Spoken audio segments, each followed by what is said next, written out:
வினோத வாய்ஸ் நேயர்களுக்கு வணக்கம். நான் உங்கள் கிருஷ்ணவேல். இன்னைக்கு நாம இன்று மாலை எதை பார்க்க போறோம் அப்படின்னா, மாற்றம் மாற்றம் மாற்றம்னு சொன்னாங்க. இந்த மாற்றம் என்ன வந்திருக்கு? நிறைய மாற்றங்கள் வந்திருக்குது. தம்ப்நெயில்ல நீங்க பார்த்த மாதிரி தாவேகா அரசால் இதை மாற்ற முடியுமா அப்படின்னு ஒரு கேள்வி வச்சிருந்தோம்ல. அந்த கேள்வி என்ன, அதோட சவால் என்ன அப்படின்றத வீடியோவில் சொல்கிறேன். தெளிவாக வீடியோ ஃபுல்லாக பாருங்கள். பார்த்தீங்கன்னா உங்களுக்கும் புரியும். ஃபாலோ பண்ணாதவங்க ஃபாலோ பண்ணுங்கள், கமெண்ட் பண்ணுங்கள். கண்டிப்பாக வீடியோக்குள்ளே போகலாமா?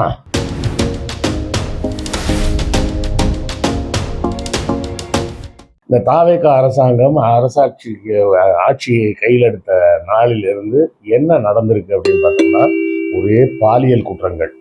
அது ஒரு பெரிய மாற்றம் நடந்திருக்கு. எல்லாரும் ஆய்வு, யாரை கேட்டாலும் நான் ஆய்வு பண்ண போகிறேன்னு எல்லாரும் போய் ஆய்வு பண்ணிட்டு இருக்கிறாங்க. இது ஒரு மாற்றம். நடுவில் நம்ம வீடியோஸே போடாமல் போயிட்டோம், அது ஒரு மாற்றம்னு வச்சுக்கலாமா? இப்படி சொல்லத்தக்க விதமான மாற்றங்கள்ன்றதை விட தேவையில்லாத மாற்றங்கள் தான் நிறைய நடந்துகிட்டு இருக்குது. ஒரு தொழிற்சாலையை சார்ந்த தொழில் சம்பந்தப்பட்ட ஒரு அமைச்சர் பள்ளியில் போய் என்ன வேலை அவங்களுக்கு? போய் அந்த பிள்ளையை போட்டு பாடாப்படுத்தி சொல்லுவோம் தெரியுமா? அந்த வீடுகள்லேயே இதை டார்ச்சர் பண்ணுவாங்க. அப்பா அம்மாவே பண்ணுவாங்க. என்ன பண்ணுவாங்கன்னா, இந்த மாமா வந்திருக்காங்க பேர், டான்ஸ் அடிக்காடு, பாட்டு காட்டு அப்படின்பாங்க. அது அந்த பிள்ளை அதுக்கே எவ்வளோ எரிச்சலாக இருக்கும். இவ்வளோக்கும் தெரிஞ்சவங்கள்ட்டே இதை தெரியாத யாரோ ஒருத்தர் வந்து உட்காந்துட்டு, அதுல இங்கிலீஷ் வேற தப்பான English. What is your father? அப்போ வாட் இஸ் யுவர் ஃபாதர்னாலே நீங்கள் உங்கள் அப்பா என்ன பண்ணுறாங்கன்றது அர்த்தம் அப்படின்னு சில பேர் வந்து முட்டு கொடுக்குறாங்க. பொதுவாக அப்படி தானேங்க கேட்பாங்க. ஆனால் அப்படி கேட்குறேன். இப்போ உங்களை பார்த்து வாட் ஆர் யூ அப்படின்னு நான் கேட்பேனா? வாட் ஆர் யூ, இப்படி வாட் ஆர் யூன்னு கேட்டால் எப்படி இருக்கும்? அதுவும் இங்கிலீஷ் கரெக்டு தானே? தப்பாக இங்கிலீஷ் பேசுகிறாங்க. தயவுசெய்து ஒன்று சொல்கிறேன், இங்கிலீஷ் பேசுகிறது அறிவுக்கு சம்மந்தப்பட்ட விஷயம்னு நினைக்காதீங்க. அறிவுக்கும் ஆங்கிலத்துக்கும் எந்த சம்மந்தமும் கிடையாது. ஆங்கிலம்ன்றது இன்னொரு மொழி, அது தொடர்புக்கு பயன்படுது, உலகளாவிய தொடர்புக்கு பயன்படுது, அவ்வளோதான் விஷயமே தவிர அதை தாண்டி ஆங்கிலத்துக்கும் அறிவுக்கும் எந்த சம்மந்தமும் கிடையாது. புரியுதா? ஒன்று என்னன்னா, சில சின்ன வயசுலேருந்து ஆங்கில மீடியத்தில் படித்தாங்கன்னா கல்லூரிகளுக்கு போகும்போது, மேற்படிப்புக்கு போகும்போது கொஞ்சம் ஈஸியாக இருக்கும் அப்படின்றது தான் சொல்கிறாங்களே தவிர, மற்றபடி ஆங்கிலத்துக்கும் அறிவுக்கும் எந்த சம்மந்தமும் கிடையாது. நீங்கள் ரஷ்யாவுக்கு போனீங்கன்னா, ரஷ்யாவில் மெடிக்கல் காலேஜில் இங்கேருந்து போயெல்லாம் படிக்கிறாங்க. அங்கே போனீங்கன்னா முதல்ல ரஷ்ய மொழி கற்றுக்கிட்டு அதுக்கப்புறம் ரஷ்ய மொழியில் தான் மெடிக்கலை படிக்க முடியும். சீனாவுக்கு போனீங்கன்னா சீன மொழியை கற்றுக்கிட்டு அதுக்கப்புறம் சீன மொழியில் தான் அவங்க மெடிக்கல் சொல்லிக் கொடுக்குறாங்க. இப்படி அந்தந்த ஊரில் அதுக்குன்னு ஒரு மொழி இருக்கும்போது இங்கே வந்துக்கிட்டு இந்த அமைச்சர் வந்து இப்படி ஒரு வேலையை செய்யலாமா அப்படிங்கிறது ரொம்ப வருத்தம் தரக்கூடிய ஒரு செய்தியாக இருக்குது. இது குறித்து அந்த அமைச்சரும் எதுவும் மறுப்பு சொன்ன மாதிரி தெரியல, முதலமைச்சரும் அதுக்கு எதுவும் மறுப்பு சொன்ன மாதிரி தெரியல. ராஜ்மோகன் மட்டும் ஏதோ சொன்னார் போல இருக்கு. அவங்க ஒரு அக்கா போல நடந்திருப்பாங்க. ஒரு அக்கா தான் வந்து தன்னுடைய தங்கையை அவமானப்படுத்தி வீடியோ எடுத்து பொது தளத்தில் போடுவாங்களா? எப்போ பாரு யாரை பார்த்தாலும் வீடியோ எடுக்கிறதுலேயே குறியா இருக்கிறாங்க. அதுதான் பெரிய பிரச்சனை. இப்போ ஒரு உதாரணத்துக்கு எடுத்துப்போம். தாவேகாக்கு பதிலாக திமுக ஆட்சிக்கு வந்திருந்ததுன்னு வச்சிங்களேன், மாதமே அந்த மே மாதமே 2000 ரூபாய் கைக்கு வந்திருக்கும். இல்லை எடப்பாடி ஜெயிச்சு வந்திருந்தாருன்னு வச்சுப்போம், அதிமுக வந்திருந்தா கூட அவர் நான் 10,000 ரூபா தருவேன்னு சொன்னார்ல, அந்த 10,000 ரூபா கொடுத்துருப்பாரு. ஏன்னா அவங்களுக்கெல்லாம் ஆட்சியில் என்ன செய்யணும்னு தெரியும். எங்கேருந்து ஃபண்ட்ஸ் வரும், எந்த ஃபண்டை எதுக்கு அலாட் பண்ணலாம், இப்போதைக்கு முதல்ல சொன்ன விஷயங்களை எப்படி செய்யறது அப்படின்னு டக்குன்னு செஞ்சுருப்பாங்க. இவங்க அந்த 1000 ரூபா போடுறதே போடுவாங்களான்ற அளவுக்கு ஒரே இழுபறியாக இருந்தது. அதுக்கு அடுத்த மாதம்லாம் கரெக்டாக அந்த தேதிக்கு வந்துதான்னு கூட தெரியல. இப்படியெல்லாம் ஒரு கூத்து நடக்குது. அதுக்கப்புறம் நம்ம ஏற்கனவே ஒரு வீடியோவில் சொல்லியிருந்தோம், ஜாஸ் ஆலுகாஸ் ஓனரை சந்தித்து கரெக்டாக ஒரு வாரம் கழித்து தாய்மாமன் மோதிரம் திட்டம் வந்தது. இப்போ இது எல்லாத்துக்கும் மேலே என்ன பண்ணி வச்சுருக்கிறாங்க? இப்போது தான் மக்களுக்கு MK ஸ்டாலின் அவர்களின் பெருந்தன்மை என்னன்றது தெரியும். அவர் வந்தப்போ அதிகாரிகள் சொல்கிறாங்க, ஐயா இந்த மாதிரி பள்ளி குழந்தைகளுக்கு கொடுக்க வேண்டிய பையில ஏற்கனவே எடப்பாடியும் ஜெயலலிதா இருக்கிற ஃபோட்டோவை அடிச்சு வச்சிருக்கிறாங்க, நம்ம வேற அடிக்கலாமா, 1 மாதத்துக்குள்ளே கொடுத்துடலாம், அப்படின்னு அதிகாரிகள் சொல்கிறாங்க. சொல்லும்போது ஸ்டாலின் அவர்கள் சொன்ன வார்த்தை இதுதான், அப்படி செஞ்சால் சில கோடிகள் செலவாகும், சரியா, இந்த பைகள் பூரா வீணாகும், அப்படிலாம் வேண்டாம், அது அவர் படமே இருக்கட்டும், அந்த படத்தோடவே அந்த அந்த ஆண்டுக்கு நீங்கள் கொடுத்துருங்கன்ட்டாரு. அடுத்த ஆண்டுலேருந்து தன்னுடைய படத்தை போட்டுலாம் அவர் அடிக்கலை. தமிழ்நாடு அரசுன்னு ஒரே ஒரு அந்த அந்த கோபுர சிம்பலை மட்டும் போட்டு அச்சடித்து அந்த பையாருக்கு அடுத்த ஒரு ஆண்டுகள்லாம் கொடுத்தாங்க. தன்னுடைய எதிர்கட்சியாக இருக்கக்கூடிய ஒரு கட்சியின் தலைவர்களோட ஃபோட்டோவும் மறைந்த ஜெயலலிதாவின் ஃபோட்டோவும் இருக்குது அப்படின்றப்போ அந்த ஃபோட்டோவை எடுத்துட்டு வேற போடுங்கன்னு அவர் சொல்லியிருந்தா போட்டு தான் செஞ்சுருப்பாங்க. அப்போ எவ்வளோ பெருந்தன்மையாக அந்த படத்தோடவே நீங்கள் கொடுங்கன்னு சொன்னார். அந்த மு.க. ஸ்டாலினின் பெருந்தன்மையும் இப்போது விஜய் செய்து கொண்டிருப்பதும் பார்த்தீங்கன்னா மலைக்கும் மடுவுக்கும் உள்ள வித்தியாசமாக இருக்கிறது.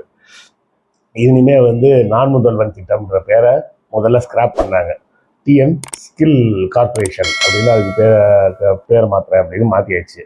அடுத்தால பார்த்தீங்கன்னா அந்த முதல்வன் திட்டம் அப்படி போயாச்சு. அப்புறம் இந்த முதல்வர் படைப்பகம் அப்படின்னு ஒன்று கட்டி கொடுத்தாங்க. அதை என்ன பண்ணிட்டாங்க, வெறும் படைப்பகம்னு மாற்றிட்டாங்க. இந்த படைப்பகம்லாம் பெரிய விஷயங்க. நாங்கள்லாம் சின்ன பிள்ளையா இருக்கிறப்போ பார்த்தீங்கன்னு வச்சிங்களேன், அமைதியாக உட்காந்து படிக்கிறதுக்கு இடம் இருக்காது. நாங்கள் குடியிருந்ததெல்லாம் சின்ன வீடுங்க. அப்போ என்ன ஆகுனா, ஒரு ஹவுஸ் ஓனர் இருப்பார், பக்கத்துலேயே 2-3 குட்டி குட்டி வீடுங்க இருக்கும், ஒரே சத்தமாக இருக்கும், நமக்கு படிக்கவே முடியாது. அப்போ என்ன பண்ணுவோம்னா, புத்தகத்தை தூக்கிட்டு கோயிலில் போய் உட்காந்துருப்போம். கோயிலில் பகலில் ஆள் இருக்காது, அந்த மண்டபம் ஏதாவது இருக்கும்னா அந்த மண்டபத்தில் போய் உட்காந்துருந்து மண்டபத்தில் அந்த தூண்டில் இல்லையா சாஞ்சிட்டு உட்காந்து படிச்சுட்டு இருப்போம்.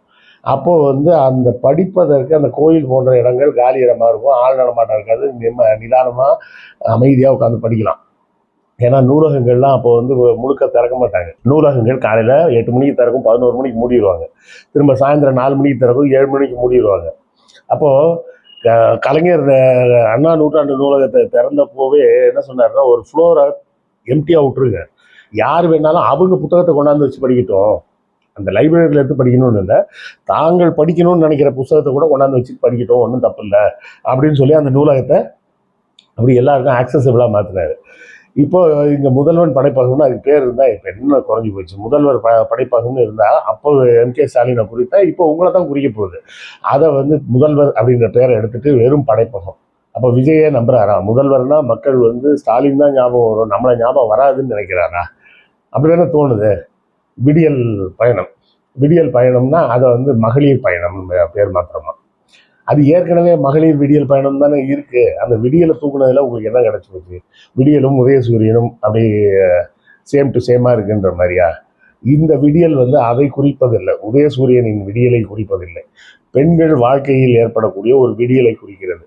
எங்க போகணுன்னாலும் அவங்களால போக முடியும், அவங்களால. அதுக்காக அதாவது ஆடிட்டிங் ரிப்போர்ட்டே சொல்லுது, மாதம் சுமார் 890 ரூபாய் சராசரியாக ஒவ்வொரு பெண்ணும் சேமிக்கிறார்கள், சராசரியாக இந்த பயண திட்டத்தின் மூலமாக. இந்த பயண திட்டத்தில் இன்னொரு முக்கியமான விஷயம், இந்த பெண்மணிக்கு தான் உண்டு, இவங்களுக்கு கிடையாது அப்படின்லாம் எதுவும் கிடையாது. பெண்களாக இருந்தால் போதும், அவங்க போகலாம், மாற்றுத்திறனாளியாக இருந்தால் போகலாம், மாற்று பாலினமாக இருந்தாலும் போகலாம் அப்படின்ற மாதிரி அந்த திட்டத்தை மாற்றிருக்கிறாங்க. அதை போய் மகளிர் பயண திட்டம்னு மாற்றணுமா? அதை மாற்றுறதுனால உங்களுக்கு என்ன கிடைச்சிது? ஒன்றும் கிடைக்கல. சரி, நீங்கள் ஏதோ பெருசாக சவால் விட்டுறீங்க, நீங்கள் முடிஞ்சால் இதை மாற்றுங்க பார்ப்போம் அப்படின்னு.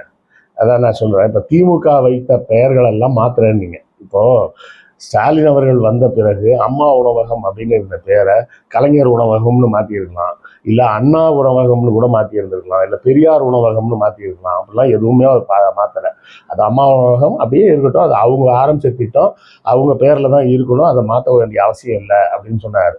ஆனால் நீங்கள் வந்த பிறகு ஒவ்வொரு திட்டத்துக்கும் ஒவ்வொரு இதுக்கும் பேரை மாற்றிட்டு இருக்கிறீங்க, பேரை மாற்றி லேபிள் ஓட்டுற வேலையை தான் பண்ணிட்டு இருக்கிறீங்க. சிங்கப்பெண் காவல் திட்டம்னு ஒன்று போட்டீங்க, கடைசியில் என்ன கொண்டு வந்தீங்க?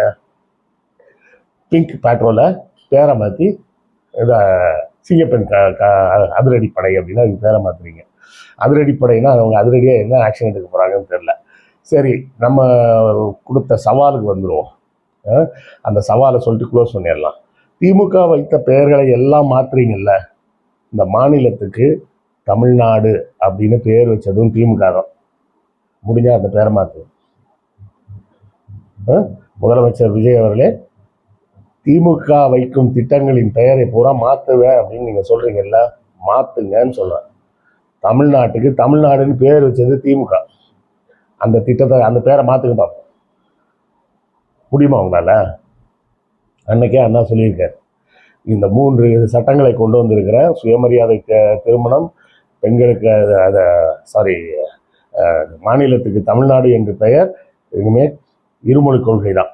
இந்த 3ல் இந்த 2 விஷயத்தை நீங்கள் மாற்றுக்க பார்ப்போம். சுயமரியாதை இல்லை 3த்தையுமே வேணாலும் மாற்றுக்க பார்ப்போம். நீங்கள் தான் வந்து எல்லா மாற்றமும் பண்ணுவீங்கல்ல, முடிஞ்சால் இந்த 3ஐயும் மாற்றுங்க. இருமொழி கொள்கை கிடையாது, இனிமேல் ஹிந்தி படின்னு சொல்லி மாற்றுங்க. மாநிலத்துக்கு தமிழ்நாடுன்னு இனிமேல் பேர் கிடையாது, வேற பேர் வைக்கிற தமிழ் பிரதேஷ் அப்படின்னா, இப்போ ஆந்திர பிரதேஷ் இருக்குல்ல, அது மாதிரி தமிழ் பிரதேஷ் அப்படின்னு பேரை மாற்றுங்க. இல்லை தக்ஷின் பிரதேஷ் அப்படின்னு பேரை மாற்றுங்க. முடியுமா உங்களால்? சுயமரியாதை திருமணங்கள் செல்லாதுன்னு ஒரு சட்டம் கொண்டு வாங்க பார்ப்போம். முடியுமா? அண்ணா கொண்டு வந்த, திமுக கொண்டு வந்த முக்கியமான இந்த 3 திட்டங்களை நீங்கள் மாற்றிங்க பார்ப்போம். பேரை மாற்றுறீங்க. பேரை மாற்றுறத விடுங்க, உங்களால் மகளிர் உரிமை தொகைக்கு பேரை கூட மாற்ற முடியாது, பேரை தான் மாற்ற முடியும். விடியல் பயணம்ன்றதுக்கு மகளிர் பயணம்னு பேரை தான் மாற்ற முடியும். அந்த திட்டத்து மேலே கை வைக்க முடியுமா? நான் சொல்லுவேன், இந்த 5 திட்டங்களில் 5 திட்டத்தில் ஏதாவது ஒன்று நிப்பாட்டி காட்டுங்க பார்ப்போம். நிப்பாட்ட முடியுமா உங்களால்? நிப்பாட்டி பாருங்க, அடுத்த 24 மணி நேரத்தில் உங்கள் ஆட்சி கலைஞ்சிடும். முடிஞ்சால் இதை செய்யுங்க. திமுக வச்ச பேரை மாற்றுவேன்றீங்களே, பெயர் அப்படின்ற விஷயத்தில் தமிழ்நாடுன்ற பேரை உங்களால் மாற்ற முடியுமான்னு பாருங்கள். மாற்றிட்டீங்கன்னா நீங்கள் வந்து திறமைசாலி அப்படின்னு நாங்களும் ஒத்துக்கிறோம். இது குறித்து உங்கள் கருத்துக்கள் என்னன்றதை கமெண்ட்டில் சொல்லுங்கள், நானும் தெரிஞ்சுக்கிறேன். அடுத்த காணொளியில் சந்திப்போம். நன்றி, வணக்கம்.